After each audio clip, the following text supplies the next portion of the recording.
एक छोटे से गांव में एक गरीब लकड़हारा रहता था। उसकी जिंदगी बहुत कठिन थी। हर दिन वो जंगल जाता, लकड़ियां काटता और उन्हें बेचकर अपने परिवार का पेट भरता। एक दिन वो अपनी पत्नी से बोलता है कि मैं जंगल में लकड़ी काटने जा रहा हूँ। आज कुछ ज्यादा लकड़ी कटूंगा और आते समय राशन लेकर आऊंगा। और इतना कहकर वो जंगल चला जाता है।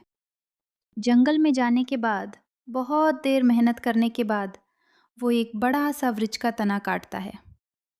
ज़्यादा मेहनत करने की वजह से वो थक जाता है और उसे प्यास लगने लगता है। तो वो नदी के किनारे पानी पीने चला जाता है। जैसे ही वो नदी के किनारे पहुंचता है, उसकी कुल्हाड़ी नदी में गिर जाता है। तब वो कहता, हे भगवान, मेरे पास एक ही कुल्हाड़ी थी, वो भी नदी में गिर गई। मैं लकड़ी कैसे काटूंगा?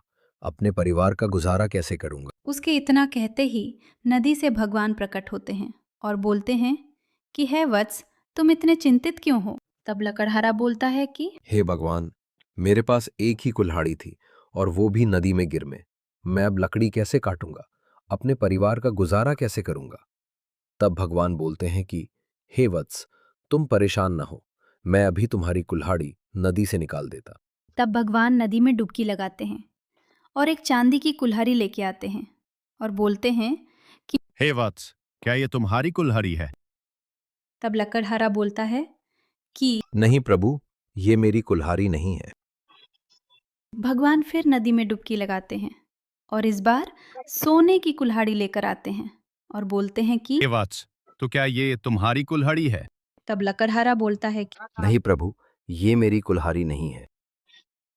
भगवान फिर से नदी में डुबकी लगाते हैं और इस बार लोहे की कुल्हाड़ी लेके आते हैं। लोहे की कुल्हाड़ी देखते ही लकड़हारा बोलता है कि हे भगवान, यही मेरी कुल्हाड़ी है। लकड़हारे के इतना कहते ही भगवान तीनों कुल्हाड़ी लकड़हारे को दे देते हैं। तब लकड़हारा बोलता है कि मेरी तो सिर्फ एक ही कुल्हाड़ी।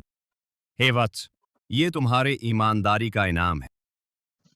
और इतना कह के वो तीनों कुल्हाड़ी लकड़हारे को दे देते हैं और लकड़हारा वहां से घर की ओर निकल जाता है। जैसे ही वो घर पर पहुंचता है, उसकी पत्नी पूछती है, ये तीन कुल्हाड़ी आप कहाँ से ले आए? लकड़हारा बोलता है कि ये ईमानदारी का फल है। तो इस कहानी से हमें ये सीख मिलती है कि अगर हम सच्चाई का रास्ता अपनाएं तो भगवान भी हमारी मदद करते हैं। ईमानदारी सबसे बड़ी दौलत होती है।